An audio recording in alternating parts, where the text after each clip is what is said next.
Assalamualaikum warahmatullahi wabarakatuh. Marilah kita panjatkan puji dan syukur kehadirat Allah Subhanahu wa Ta'ala, karena berkat rahmat dan karunia-Nya kita diberikan sehat walafiat. Tidak lupa juga salawat serta salam ke haribaan Nabi Muhammad SAW yang telah memberikan jalan yang lurus, yang telah diridhoi oleh Allah Subhanahu wa Ta'ala. Pertama-tama yang terhormat Bu Ai selaku guru bahasa Indonesia di SMKN 31 Jakarta dan teman-temanku sekalian. Pada hari ini saya akan menyampaikan ceramah yang berjudul pentingnya menjaga lingkungan dalam Islam. Islam telah menyuruh kita untuk peduli terhadap lingkungan. Tidak hanya peduli terhadap diri sendiri, tetapi kita juga harus peduli terhadap lingkungan kita, seperti merawat, menjaga, dan melestarikan lingkungan kita. Allah Subhanahu wa Ta'ala mencintai hambanya yang menjaga kebersihan lingkungan, karena kebersihan lingkungan itu termasuk dalam sebagian dari iman. Sebagai manusia akan terjadi 3 buah interaksi. Yang pertama adalah hubungan manusia dengan Allah Subhanahu wa Ta'ala, yang kedua adalah hubungan manusia dengan manusia, dan yang ketiga adalah hubungan manusia dengan alam dan lingkungan sekitarnya. Seperti contohnya, kita menjaga, merawat, dan melestarikan lingkungan di sekitar kita. Bumi sebagai tempat tinggal manusia dan tempat tinggal makhluk lainnya telah diciptakan oleh Allah Subhanahu wa Ta'ala dengan rahmatnya.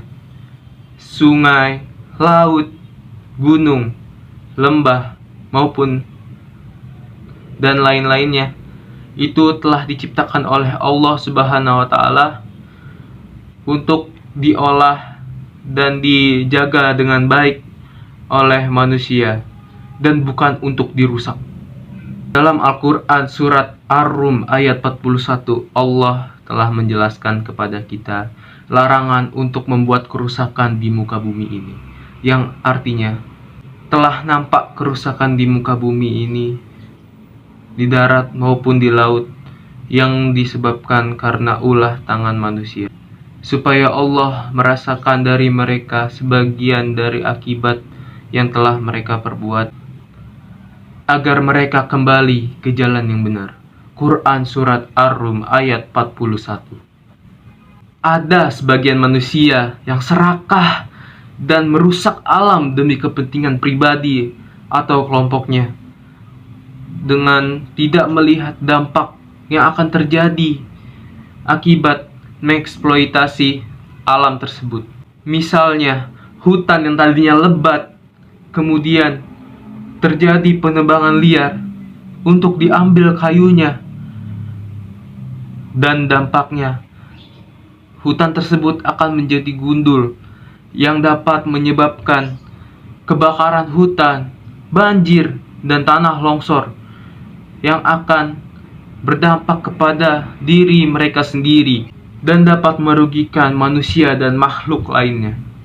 Teman-temanku sekalian, dalam menjaga dan melestarikan lingkungan di sekitar kita, ada beberapa upaya yang dapat kita lakukan, yaitu dengan cara mereboisasi hutan yang gundul, membersihkan lingkungan, dan juga tidak membuang sampah sembarangan.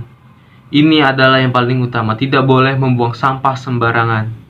Karena di antara kita masih banyak yang membuang sampah sembarangan. Maka dari itu, kita ingatkan kepada diri kita sendiri, kita ingatkan kepada orang lain untuk tidak membuang sampah sembarangan, karena dampaknya akan terjadi kepada diri kita sendiri maupun orang itu. Baiklah teman-temanku sekalian, kesimpulannya adalah bahwa kita sebagai manusia yang telah diberikan akal dan kemampuan untuk berpikir kepada oleh Allah Subhanahu wa taala untuk mengelola dan menjaga lingkungan sekitar kita dengan baik dan bijaksana. Kita tidak boleh mengeksploitasi ataupun merusak alam karena akan berdampak buruk bagi kehidupan manusia dan kehidupan makhluk lainnya. Demikianlah ceramah saya hari ini. Kurang lebihnya mohon maaf. Wabillahi taufik wal hidayah. Wassalamualaikum warahmatullahi wabarakatuh.